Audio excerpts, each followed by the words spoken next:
but at the same time, I like it, even if it is just a bug. It was just a stupid bug.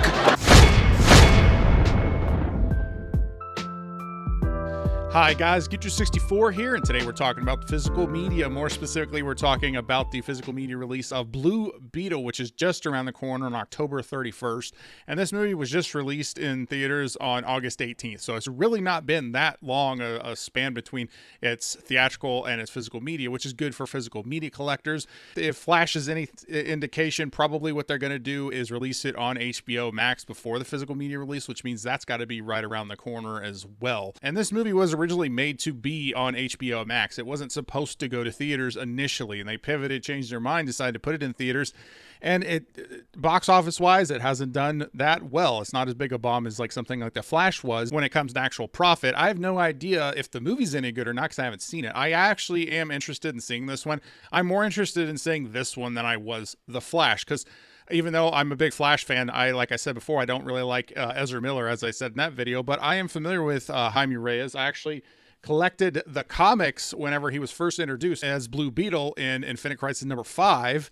And then after Infinite Crisis came out, there was a mini-series. He basically had his own series. It only ran 1 through 6, and that was the first Blue Beetle series. So I'm familiar with the character. I'm interested to see this one. Also, I like Sholo plays Miguel in Cobra Kai because I'm a big Cobra Kai fan. So I'm interested in seeing this one. I just haven't seen it yet. Regardless of all of that, we're here to talk about the physical media, right? We're here to talk about the exclusives, where to get them, the pricing, and what is available. I want to share all that information here as well as my pick, and I'm always interested to see what you guys have to say. So with all that said, let's just go ahead and jump into the video. So first up is the DVD option, which goes for $20, and this art is exclusive to the DVD release. Now, a lot of times what they just reuse the Blu-ray art for the DVD option, but this is exclusive to the DVD. However, I think this is the worst out of all the options available, if I'm being honest. Definitely not good at all. I just really don't like this one. As we go through all of the options available, you'll see kind of what I'm talking about as you're comparing all the other art as well as art that wasn't used that I'll talk about later, and compare it to this. This is the weakest by far. Honestly, this gives me like Walmart $5 bin vibes. How could you say that? Like a straight to DVD superhero movie that goes to Walmart for like 15 bucks, and then, a couple months later it's in the $5 bin.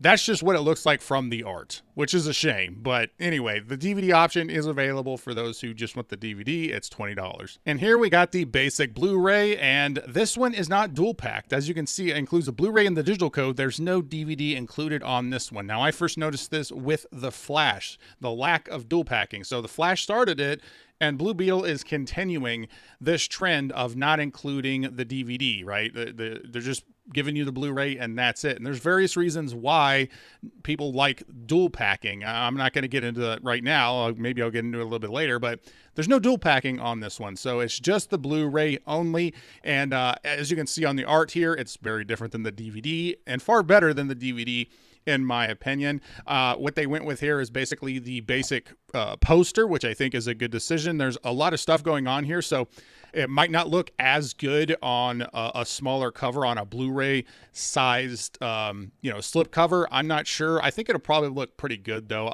You won't really know until I see it in hand to see if everything's compressed to the point of not being visible, but it looks pretty good on the outset. I like the colors, purple and blue. I like the neon. It really makes me, evokes the 80s feel to me. I love the 80s.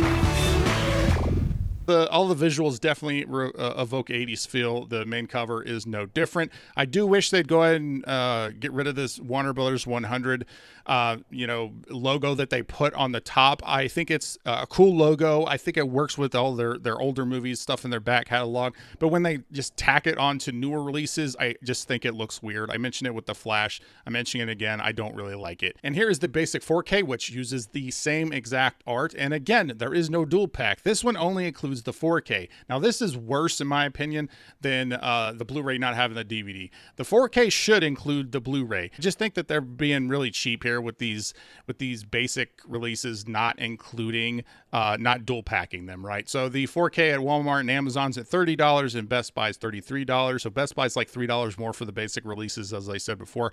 Kind of dumb, but that's a trend that has been continuing for quite some time now. Still has the Warner Brothers 100 logo. I just kind of wish they would go ahead and take that off for the new releases. I just don't think it makes a whole lot of sense. And as I said, the art is the same as the Blu-ray. Now, normally, well, I would say most of the time, they usually do have different art for the 4K. The Flash had different art for the 4K as well. So it's interesting that they just went ahead and used the basic movie poster for the Blu-ray and the 4K. But this movie didn't have quite as many poster designs out there as something like the Flash did. So I can see why they just went ahead and used it for both for the basic release. And it's good. I mean, so, I don't necessarily have a problem with them reusing it again for the 4K. Now we're moving into the exclusive. So first up is the Target exclusive. This is a Blu-ray and does include the DVD. It is dual packed. So the only way to get dual packed, the Blu-ray and the DVD, is to purchase one of the exclusives, such as the Target exclusive here. And, the art on this is a slipcover. So the basic art for the box is going to be the same as the basic Blu-ray. And this is a slipcover that goes over it. I think it looks pretty cool, actually. I mean, it's very different from the basic release. It's just focusing on Blue Beetle, obviously. Definitely has a Spider-Man feel to it, with him being perched up on the telephone pole there. It also maintains that 80s look that I was talking about, that 80s feel, just because of the colors. I mean, if you look in the background with the palm trees, it reminds me of something like Kung Fury, to be honest. Get ready for Kung Fury. I mean, just compare the Blue Beetle art to like something like the actual Kung Fury poster. You can see that they both evoke the 80s feel. Kung Fury does it on purpose. I'm assuming Blue Beetle's doing it on purpose. If not, I mean, what a happy accident. We don't make mistakes. We have happy accidents. I also like the shoes on the power line, because I grew up in an area where that was pretty common. You're going to see some shoes up on the power line. And, it also reminds me of that movie Like Mike. If you guys remember that one, Little Bow Wow, that's what it actually reminds me of as well. So I actually do like the art. So this is far superior to the art that they went with for the DVD for sure, right? And this one does include some character cards, which has become like Target's go-to exclusives. They did it with Fast X. They did it with the Flash as well, where they packaged character cards as part of their exclusive. And this exclusive is Blu-ray only, so there is no 4K. Target exclusives rarely have 4K's exclusives. They always go with Blu-rays, it seems like, for their exclusives. So this one continues that trend. And as I said, it goes for $29. So it's $4 more than the basic Blu-ray release. You get the character cards and this separate art. But again, one of the main selling points of these exclusives at this point, when they're not dual packing the basic, is that it includes the DVD. So you get a Blu-ray, DVD, character cards, exclusive slipcover for $4 more than the basic release. Next up is the Walmart exclusive, which is a Blu-ray Steelbook. That's right. Walmart has actually been stepping up their Steelbook games in the last couple months, and they did it with Spider-Man Across the Spider-Verse. They had a Steelbook exclusive for that one. And they continue that trend, having a Steelbook exclusive for Blue Beetle. It's $30, so it's $5 more than the basic Blu-ray. And this one is dual packed and includes the Blu-ray and the DVD, just like the Target exclusive. So again, the only way to get those dual packs is to get the exclusives and avoid the basic releases. Personally, I love the colors on this. I mean, it's no secret that I like blue and yellow. They're my favorite, combination. Anybody who's subscribed to the channel, and if you've never seen any of my other videos, you can probably tell just from the graphics that I use, I like blue and yellow. So this Steelbook, a lot of people look at it and be like, well, this is really simple. It's just got the scarab on it, right?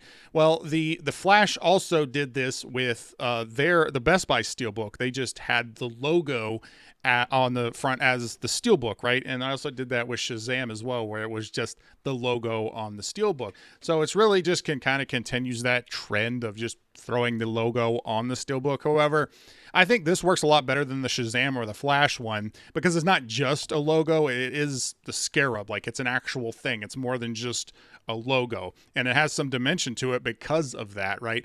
The colors pop a whole lot more than the Flash or Shazam logos did, so I think this is definitely a better option than that. So while it kind of looks basic, I actually like it quite a bit, right? And if you don't like the front, if you're not super hyped on the front, on the the back, it has Blue Beetle as well, so you can always just flip it around and display the other end, which, you know, a lot of times with Steelbooks, the back can have as good, if not better design than the front, right? So if you don't like the front, you can flip it around the other way.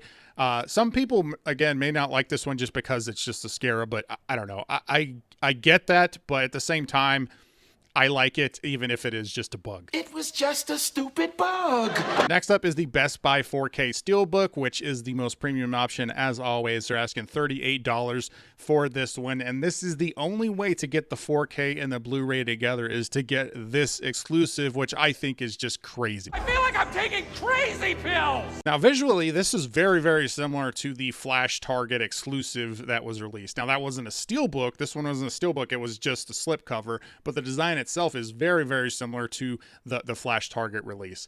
However, with Blue Beetle, I like this one a lot more. Again, I like the colors here. I like the blue and the purple and the neon look to it. It just looks very visually appealing. I like that the back has him unmasked.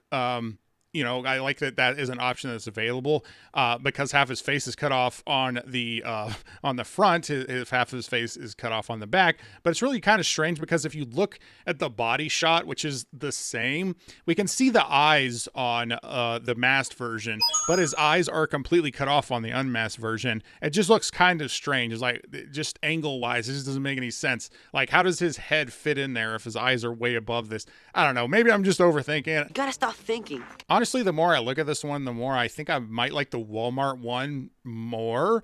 I mean, let's go ahead and put them side by side because I really want to know what you guys think, because this could definitely go either way, I think. I'm definitely interested in what you think, but I think that the Scarab one looks a little bit better on a Steelbook. I really like the yellow logo. I think that pops a whole lot better. It stands out a whole lot more if you comparing it to the design for the Best Buy Steelbook. I don't know. Maybe I just like a little bit of less is more with just the Scarab on the front and the way that it's focused on there. I just like that one a little bit more. But again, comment and let me know because I'm very curious as to what you guys think. So before we get into the recap, I do want to mention a couple things that is missing some art that they decided not to go with. I do this on all of these videos. So this is the first poster I wanted to show. Now, this one was not used for any of the exclusives. I think this obviously would have looked a lot better than what they went with for the art for the DVD. I'm not super hyped on this one. I think that the basic art is better, the Target art, the Walmart art. So really outside of the DVD art, I don't necessarily think this one is better than any of those. So I think they definitely made the right decisions with all those other releases. However, this one right here, I really like the colors on this one, and I think that if this was the design for the Best Buy Steelbook, I think this would be a better design for the front of the Best Buy Steelbook than the one that they went with. It obviously still has the same colors. It still has Blue Beetle on the front. I just like the angle that this is taken at a whole lot more. I think this would be better for the Best Buy Steelbook, just my opinion. And obviously the other things missing that I mentioned multiple times is the fact that the basic releases they're not dual packed. The 4K does not include the Blu-ray, and the Blu-ray does not include the DVD. I hope that doesn't become just a normal trend because it seems to be trending in that way after the Flash. They're continuing here with Blue Beetle, but I guess we'll see. So let's go ahead and recap everything here. So first up is the DVD option, which is $20. Then you have the basic Blu-ray, which at Amazon and Walmart's $25 and Best Buy is $28. Then you have the basic 4K, which at Walmart and Amazon is $30 and Best Buy is $33. Then you have the Target exclusive Blu-ray with DVD for $29. That includes some character cards. Then you have the Walmart Steelbook, which is $30. Then you have the Best Buy 4K Steelbook, which is $38. And again, that 4K does include the Blu-ray. So the only way to get both of those together is to get this Best Buy exclusive. I think my pick out of these options is going to be the Walmart Steelbook. I actually do think that it looks the best, although I'm not going to sleep on this, the Target exclusive art either, but Walmart Steelbook for $30. I think that's probably my pick for this one. But as always, I want to hear what you guys think is the best, which one you're going to be picking up, what you thought about the movie. If you like physical media, I talk about it a lot on this channel. That is the majority of the things I talk about. I also talk about sci-fi and other films and TV stuff as they come out. But physical media is the primary thing we focus here on the channel. So if you like this video, please subscribe for more of these types of videos and talking other things about physical media. I want to thank you for checking out this video. Thank you, subscribers. All of you are awesome. And if you like this video, please like, comment, share, subscribe, do all the YouTube stuff, or don't. I'm not a beggar. I'm Beetle 64, and I'll always tell you the truth.